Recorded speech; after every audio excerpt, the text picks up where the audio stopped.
166 నిర్మాణాలపై హైడ్రా బుల్డోజింగ్ చేసింది. 18 చోట్ల చెరువులు పార్క్ స్థలాల ఆక్రమణ నిలమట్టం చేసింది. సో డీటెయిల్గా ఉంది ఎక్కడెక్కడ ఎవరిని చేసిరు అనేది. ఇక ఫిర్యాదుల వెలువ వస్తుందట. హైడ్రా రంగంలోకి దిగినప్పటి నుంచి నగర వ్యాప్తంగా చెరువులని ఆక్రమించినటువంటి కట్టడాలపై ప్రజలు, ప్రజా సంఘాలు, రాజకీయ పార్టీల నేతలు ఫిర్యాదు అందుతున్నాయి.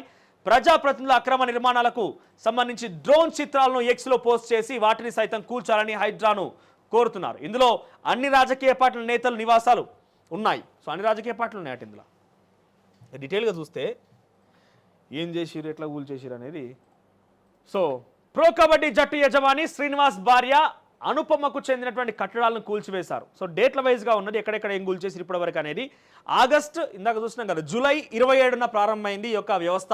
ఆ రోజు జీవో పాస్ అయింది. జూలై 27 నుంచి ఇప్పటి వరకు సుమారుగా 166 కట్టడాలను కూల్చేసి 44 ఎకరాలని వాళ్ళు తిరిగి ప్రభుత్వానికి జప్తు చేసిరట. సో ఎక్కడెక్కడ ఏందని చూద్దాం. ఇక్కడ చూస్తే జూలై 14న ఫిలిం నగర్, బీజేఆర్ నగర్లో 5 ఎకరాల విస్తీర్ణమైనటువంటి నాలా ఆక్రమించి స్లాబ్ వేయడంతో తొలగించారు. ఆగస్టు జూలై 14న నాకు తెలిసి జూన్ 27 అనుకుంటా ప్రారంభమైంది. సారీ, జూలై 14 పని స్టార్ట్ అయిందంటే జూన్ 27న స్టార్ట్ అయింది అది ఆ పని. ఇక ఆగస్టు 8న గాజుల రామారం చింతల్ చెరువులో 3.5 ఎకరాలను బారాసా స్థానిక నేత రత్నాకరం సాయిరాజ్ ఆక్రమించిన 54 రేకుల నిర్మాణాలని చేపట్టారు. వీటిని నేలమట్టం చేశారు. ఎప్పుడు? ఆగస్టు 8వ తేదీన. ఇక ఆగస్టు 9 అంటే నెక్స్ట్ డేనే Jubilee Hills, Nandinagar hills, Dananagender issue. ఇది దాననాగేందర్ ఇష్యూ ఆగస్టు 9 అంటే.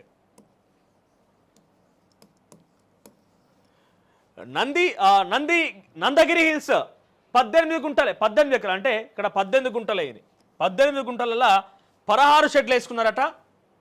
సో ఆక్రమణదారులు ఎమ్మెల్యే దానం నాగేందర్ వత్తాసు పలకారని హైడ్రా నివేదికలో పేర్కొన్నది. దానం, ఎమ్మెల్యే దానం.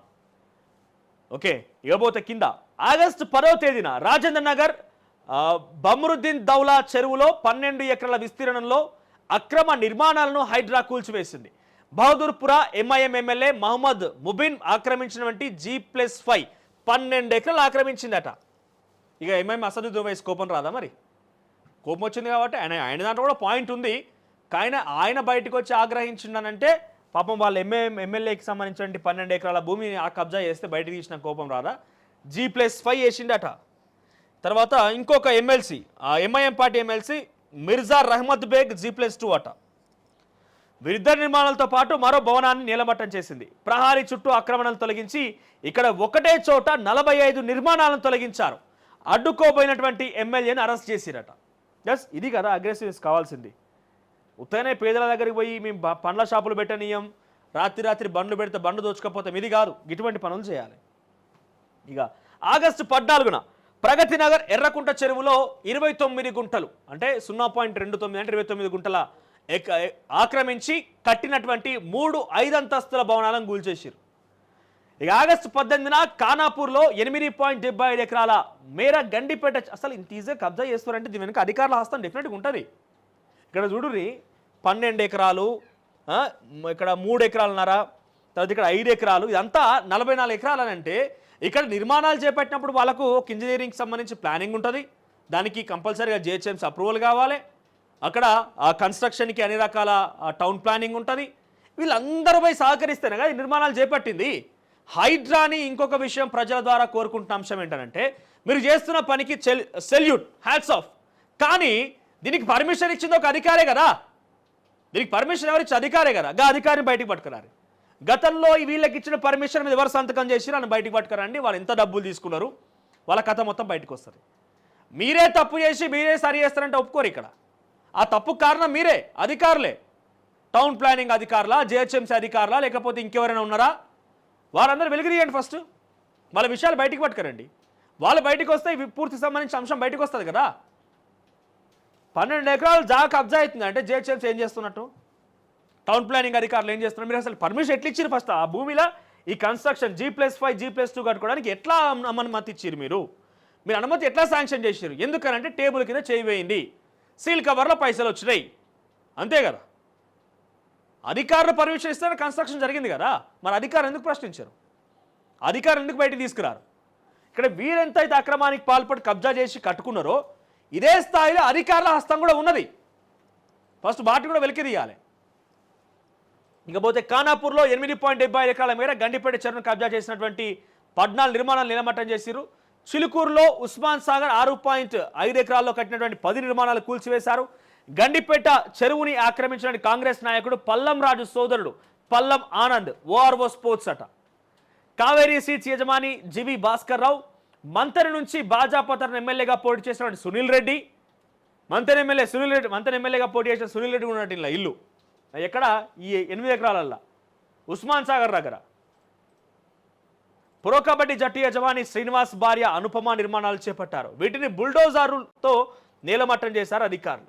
ఇక ఆగస్టు 24 అంటే మొన్న ఎన్ కన్వెన్షన్ తుమ్మిడికుంటకు సంబంధించి 4.9 ఎకరాల అక్రమాలతో ఆక్రమించి సినీ నటుడు అంటే మనం 3.5 ఎకరాలు అంటున్నాం కానీ అధికారులు అయితే 4.9 అంటే సుమారుగా 5 ఎకరాలు కబ్జా చేసిందట. 5 ఎకరాలు కబ్జా చేసిందట. సో ఇంకా ఎవరైనా మీ దగ్గర కనుక సుందరమైనటువంటి హంగులతో కూడినటువంటి లేక్ వ్యూ అపార్ట్మెంట్స్ ఈ రకంగా యాడ్లు వస్తే ఒక్కసారి గల్లబట్టి దొరకబట్టి ఏడ దొరికిందిరా లేకు నీకు లేక్ పక్కన ఎట్లా కడుతున్నావు అడుగురి. ఫస్ట్ లేక్ పక్కన కడుతున్నాం అంటే ఏడ దొరికింది అసలు ఈ ల్యాండ్, ఈ లేక్ పక్కన ఎట్లా వస్తుంది, ఎఫ్టీఎల్ దగ్గర ఎట్లా పోయింది, ఆ ఎఫ్టీఎల్ ఉందా లేదా ఇవన్నీ అడుగుర్రి. ఇంతకీ మీకు అవగాహన కోసం ఎఫ్టీఎల్ అంటే ఏంటిదనంటే ఫుల్ ట్యాంక్ లెవెల్. అంటే ఒక చెరువు ఉన్నదనుకోండి, చెరువు పూర్తిగా కనుక నిండితే ఇదంతా ఫుల్ ట్యాంక్ లెవెల్. ఎఫ్టీఎల్ అంటే ఇది, అంటే చెరువు మొత్తాన్ని కూడా ఎఫ్టీఎల్ అంటారు. దీన్నే సిక్కం భూమి అని కూడా అంటారు. సిక్కం భూమి దీనికి ఎక్స్టెండెడ్గా ఉదాహరణకి చెరువు మొత్తం కనుక 20 ఎకరాలు 30 ఎకరాల కనుక మించి ఉంటే 30 ఎకరాలకు మించి ఉంటే కనుక 25 ఎకరాలకు మించి ఉంటే కనుక ఇక్కడి నుంచి 30 మీటర్ల వరకు అంటే ఎఫ్టీఎల్ దగ్గర నుంచి చుట్టూరా మళ్ళీ ఒక 30 మీటర్లు ఇదంతా బఫర్ జోన్ కిందకి వస్తుంది. ఇది ఎఫ్టీఎల్, ఇది బఫర్ జోన్. ఓకే, ఈ ల్యాండ్ మిగతా కట్టం అన్నీ కూడా ప్రైవేట్ ల్యాండ్స్, మిగిలినంతా ఇక్కడ వరకు అంతా కూడా ప్రైవేట్ ల్యాండ్. ఇంకా మీ దగ్గరికి ఎవరైనా వచ్చి చాలా వరకు చూస్తున్నాం, ఎందుకు లేవు చాలా రిజిస్టర్డ్ కంపెనీలు ఉన్నాయి. లేక్ వ్యూ అపార్ట్మెంట్స్ సుందర హంగులతో ఏంది ఇది, ఏడికెళ్ళి వచ్చిందా లేక్ వ్యూ అపార్ట్మెంట్? ఫస్ట్ అడుగుర్రి, ఆ లేక్ వ్యూ అపార్ట్మెంట్ ఏడికెళ్ళి వచ్చింది, నువ్వు ఆడ భూమి అక్కడ ప్రాపర్టీ ఎట్లా కట్టినావు, చాలా దగ్గరగా ఉంటే ఎట్లా సాధ్యమైంది, ఇవన్నీ ప్రశ్నించి అడిగిన తర్వాత ఫ్లాట్ కొనుక్కోండి లేకుంటే హౌస్ కొనుక్కోండి. కానీ లేదంటే పొరపాటు పడతారు. డెఫినెట్గా ఎప్పుడో ఒకప్పుడు ఇట్లాంటి వ్యవస్థ ఏర్పాటైంది అనుకోండి మొత్తం పోతాయి, ఉన్నది పోతుంది ఉంచుకున్నది పోతుంది, మళ్ళీ రోడ్డు పడే పరిస్థితికి వస్తుంది. అసలైన తొలి వెలుగు. ఫాలో వాట్సాప్ @తొలి వెలుగు అఫీషియల్.